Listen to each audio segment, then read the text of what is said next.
और इस वक्त की बड़ी खबर बता दें, आर्थिक आरक्षण पर सुप्रीम कोर्ट का यह बड़ा फैसला सामने आया है। ईडब्ल्यूएस आरक्षण बना रहेगा, ये बड़ी जानकारी अपने दर्शकों तक पहुंचा रहे हैं। संविधान पीठ का ये बड़ा फैसला सामने आ गया है। फैसले को पहले चुनौती दी गई थी और ईडब्ल्यूएस कोटे पर 5 जज की बेंच ने यह अहम फैसला सुना दिया है। तीनों जजों ने पक्ष में फैसला सुनाया और केंद्र सरकार को सुप्रीम कोर्ट से यह बड़ी राहत मिली है। यह बड़ी जानकारी दे रहे हैं संविधान पीठ का यह अहम फैसला, यह बड़ा फैसला आर्थिक आरक्षण पर यह बड़ा फैसला सुनाया गया है। आपको बता दें कि इससे पहले इस पूरे मामले को लेकर चुनौती दी गई थी सुप्रीम कोर्ट में और संविधान पीठ का यह बड़ा फैसला सामने आया। ईडब्ल्यूएस आरक्षण जो है वो बना रहेगा। आर्थिक आरक्षण पर सुप्रीम कोर्ट का यह अहम फैसला, तो ये बड़ी जानकारी अपने दर्शकों को दे दे। आर्थिक आरक्षण पर यह अहम फैसला सुप्रीम कोर्ट की तरफ से सामने आया है और इससे बड़ी राहत केंद्र सरकार को मिलेगी। क्या कुछ बातें निकलकर सामने आ रही है, इसकी भी पूरी जानकारी आपको दे देते हैं। समर्थक पक्ष के तर्क जो है वो किसी भी तरह से एससी, एसटी और ओबीसी के लिए ये परेशानी ना खड़ा करे। संविधान के मूल ढांचे का कोई उल्लंघन इससे नहीं होगा। इसके साथ साथ एससी, बीसी के 50% कोटे को छेड़े बिना किसी तरह का निर्णय लिया गया है और किसी भी तरह से एससी, एसटी और ओबीसी के अधिकारों का हनन नहीं किया जाएगा। यानी कि अगर सवर्णों को इस सहूलियत दी गई, 50% अगर आरक्षण उन्हें दिया जा रहा है, तो इससे एससी, एसटी या अन्य जो ओबीसी के लोग हैं उन्हें इससे किसी भी तरह का नुकसान नहीं होगा। किसी भी तरह से एससी, एसटी, ओबीसी के अधिकारों का हनन नहीं किया जाएगा। तो ये बड़ी जानकारी दे रहे हैं आपको। संविधान के मूल ढांचे का कोई उल्लंघन किए बिना ही इस निर्णय पर 5 जजों की बेंच ने अहम फैसला सुना दिया है। संविधान पीठ का यह बड़ा फैसला, फैसले को पहले भी चुनौती दी गई थी और ईडब्ल्यूएस कोटे पर 5 जज की बेंच ने यह अहम फैसला आज सुना दिया। तीनों जजों ने पक्ष में यह अहम फैसला सुनाया है। केंद्र सरकार को सुप्रीम कोर्ट से यह बड़ी राहत मिली है। और इसी बीच एक और बड़ी खबर बता दें, हेमंत सोरेन को सुप्रीम कोर्ट से बड़ी राहत मिल गई है। सीएम हेमंत सोरेन को यह बड़ी राहत मिली। हेमंत सोरेन को सुप्रीम कोर्ट से ये बड़ी और अहम राहत मिल गई है। उनकी याचिका सुनवाई योग्य नहीं है, ये कहना है सुप्रीम कोर्ट का। लीज आवंटन से जुड़ा हुआ ये पूरा मामला था जिसको लेकर आज सुप्रीम कोर्ट की तरफ से ये बात बताई जानी थी कि ये फैसला सुनने योग्य है या नहीं, ये मामला सुनने योग्य है या नहीं, तो इसे अयोग्य ठहरा दिया गया है। शेल कंपनियों में निवेश का भी मामला सामने था। हाईकोर्ट ने याचिका मेंटेनेबल माना था। 17 अगस्त को यह फैसला सुरक्षित रखा गया था। यह बड़ी जानकारी अपने दर्शकों को देते हैं। हेमंत सोरेन को सुप्रीम कोर्ट से यह बड़ी राहत मिली है। हाईकोर्ट ने याचिका को मेंटेनेबल माना था। हेमंत सोरेन को सुप्रीम कोर्ट से यह बड़ी राहत मिली है। उनके भाई शिबू सोरेन के साथ साथ उनके लिए भी आज का दिन बेहद खास और अहम माना जा रहा था कि आखिर कोर्ट की तरफ से क्या फैसला सुनाया जाएगा। अगर ये सुनवाई योग्य होती तो आगे क्या होता, लेकिन इन सब के बीच अभी कोर्ट की तरफ से यह मामला अयोग्य माना गया है। शेल कंपनियों में निवेश का मामला यह था और इसी को लेकर आज हेमंत सोरेन, उनके समर्थक और साथ ही साथ शिबू सोरेन, सभी की धड़कनें बढ़ी हुई थी कि आखिर सुप्रीम कोर्ट की तरफ से क्या कुछ फैसला सामने आएगा और आखिरकार ये फैसला उनके पक्ष में है। ये जो मामला है उसे अयोग्य बताया गया है। इस मामले पर किसी तरह की सुनवाई अब आगे नहीं की जाएगी। हेमंत सोरेन को सुप्रीम कोर्ट से यह बड़ी राहत मिली है। और इस पूरी खबर की अधिक जानकारी के साथ हमारे ब्यूरो चीफ झारखंड दिवाकर तिवारी हमारे साथ जुड़ चुके हैं, उनसे बातचीत करेंगे। दिवाकर जी, इस पूरी खबर को आप कैसे देख रहे हैं, क्योंकि अब सुप्रीम कोर्ट की तरफ से इसे पहले मेंटेनेबल माना गया और आज हेमंत सोरेन को ये बड़ी राहत मिली है। क्या वाकई ये एक बड़ी राहत है उनके लिए? बिल्कुल, ऐसी परिस्थिति में जब हेमंत सोरेन पर लगातार जो है जांच एजेंसियों का शिकंजा कसते जा रहा है और उनके आसपास के जो उनके सहयोगी हैं उन पर भी शिकंजा कसते जा रहा है, ऐसी स्थिति में सुप्रीम कोर्ट से ये बड़ी राहत मानी जा सकती है, क्योंकि हेमंत सोरेन अपनी योजनाओं को लेकर लगातार कार्यक्रम बनाए हुए हैं और हर जिले में उनका कार्यक्रम लगभग सुनिश्चित है कि वो कौन सी तारीख को कौन से जिले में जाएंगे और अपनी योजनाओं को लेकर वो लोगों के बीच जा रहे हैं। साथ ही जो राज्य की स्थापना दिवस है उसकी तैयारियां चल रही है। और ऐसे में जो लिटिगेशन है वो कहीं ना कहीं हेमंत सोरेन के लिए मुश्किलों का सबब बनकर आया था और सुप्रीम कोर्ट की तरफ सबकी निगाहें थी। तो आज जाहिर सी बात है कि जब सुप्रीम कोर्ट से राहत मिली है तो हेमंत सोरेन, जेएमएम और उनके परिवार के लिए राहत भरी खबर है। और ऐसे में हेमंत सोरेन और उनके जो सहयोगी हैं उनके लिए एक राहत भरी खबर है। और हेमंत सोरेन की जो लगातार कैंपेन चल रहा है हेमंत सोरेन का, राज्यों में जो वो अपनी योजनाओं को लेकर जा रहे हैं, जो उनका कार्यक्रम है वो अबाध रूप से चलेगा। हालांकि अभी भी जो जांच एजेंसियां हैं, ईडी की तरफ से सम्मन आया है और उन्होंने 15 नवंबर तक का राहत की बात की है, गुजारिश की है कि उसके बाद जो है वो सम्मन के एवज में अगेंस्ट में वो आकर पेशी उनकी होगी ईडी दफ्तर में।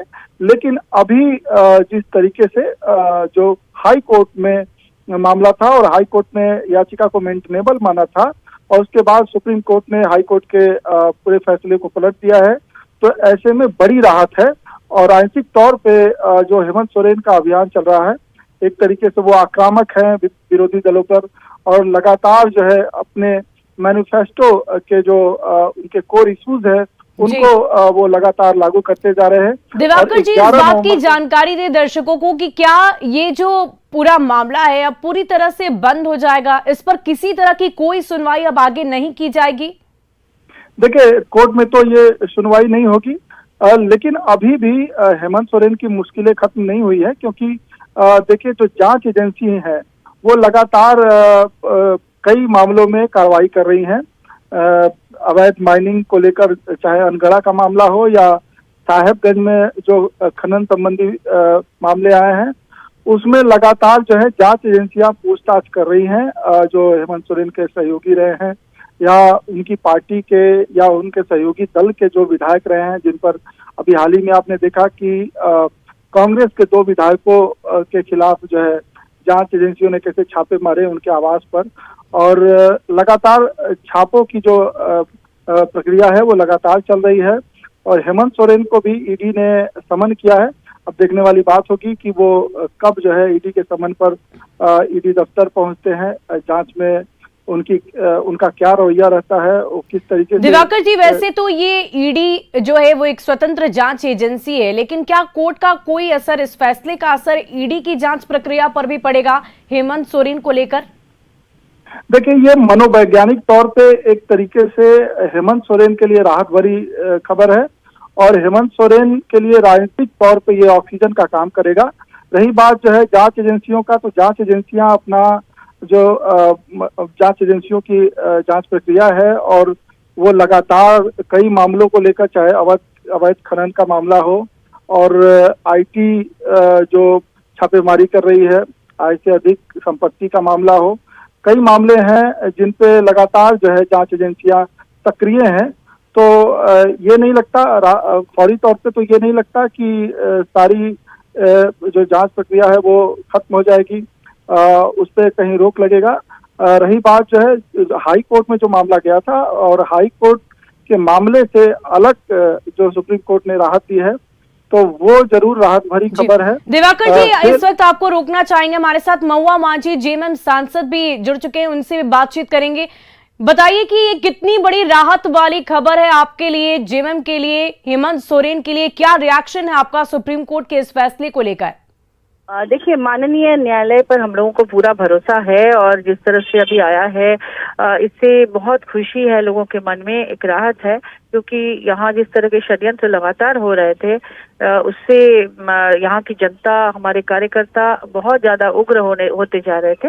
और अभी आपने देखा होगा लगातार धरना प्रदर्शन सबका जारी है। 2400 जिले में हजारों की संख्या में कार्यकर्ता सड़क पर उतर रहे हैं, क्योंकि ये एक आंदोलन का क्षेत्र रहा है झारखंड और एक लंबी फहरिस्त रही है। बिरसा मुंडा, फिर चांद भैरव, सिद्धू कानू की लंबी फहरिस्त रही है। और गुरुजी, हमारे आदरणीय दिशम गुरु ने भी लंबे आंदोलन के बाद ये राज्य झारखंड हमें मिला है, तो यहाँ पर लोग आंदोलन के मूड में आ गए थे। जिस तरह का बार बार षड्यंत्र हो रहा था और जितनी भी केंद्रीय जांच एजेंसियां हैं वो चुन चुन कर ऐसे लोगों को निशाना बना रही थी जो भाजपा के नहीं है, जबकि भाजपा के जो तमाम लोग हैं उन पर भी तरह तरह के भ्रष्टाचार के आरोप हैं, लेकिन उन पर कार्रवाई नहीं हो रही थी। तो एक निराशा का माहौल था, लेकिन ये आने से लोगों को बहुत राहत मिली है और लोग बहुत खुश हैं। हम सभी कार्यकर्ता पदाधिकारी, हमारे पार्टी के तमाम सांसद, विधायक, मंत्री जी, तमाम लोगों में खुशी की लहर व्यक्त हो। महबूबा मांझी जी, अगर हम ईडी की बात करें तो ईडी की जांच प्रक्रिया अभी खत्म नहीं हुई है और हेमंत सोरेन को समन भेजा गया है।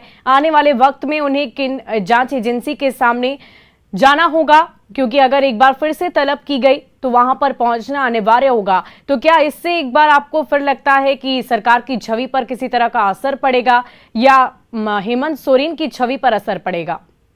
देखिए, कोई असर इसलिए नहीं पड़ेगा क्योंकि जनता जानती है कि ये सोची समझी साजिश के तहत ये सब कुछ हो रहा है भाजपा द्वारा। नहीं तो आप सोचिए कि ईडी की कार्रवाई के बारे में भाजपा सांसदों की तरफ से ट्वीट कैसे हो सकता है कि अभी ये होने वाला है, वो होने वाला है, जबकि कोई आधिकारिक बयान ईडी की तरफ से नहीं आती है, सीबीआई की तरफ से नहीं आती है।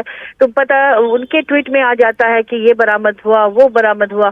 तो ये कहीं ना, और फिर अभी एक ईडी की छापेमारी अभी जिस कांग्रेस नेता के यहाँ हुई है, यहाँ विधायक के यहाँ, उसमें भी आपने देखा होगा कि ईडी के अधिकारी जिस गाड़ी से गए थे, ईडी या सीबीआई के अधिकारी, तो या फिर जिन्होंने भी छापेमारी की थी, उस गाड़ी में बीजेपी का स्टिकर लगा हुआ मिला था। जी, बहुत बहुत शुक्रिया महबूबा मांझी जी हमारे साथ जुड़ने के लिए, और साथ ही साथ दिवाकर जी आपका भी बहुत बहुत शुक्रिया हमारे साथ जुड़ने के लिए, तमाम जानकारी के लिए। और इस पूरी खबर पर अधिक जानकारी के साथ हमारे संवाददाता सुशील पांडे दिल्ली से हमारे साथ लाइव जुड़ चुके हैं, सीधे उनका रुख कर लेते हैं। सुशील, क्या कुछ जानकारी है? आज सुप्रीम कोर्ट की तरफ से हेमंत सोरेन को ये बड़ी राहत मिली है।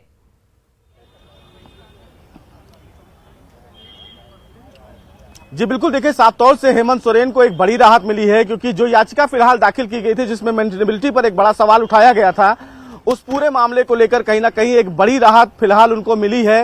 इस पूरे मामले में कहीं ना कहीं सुप्रीम कोर्ट से एक बड़ी राहत।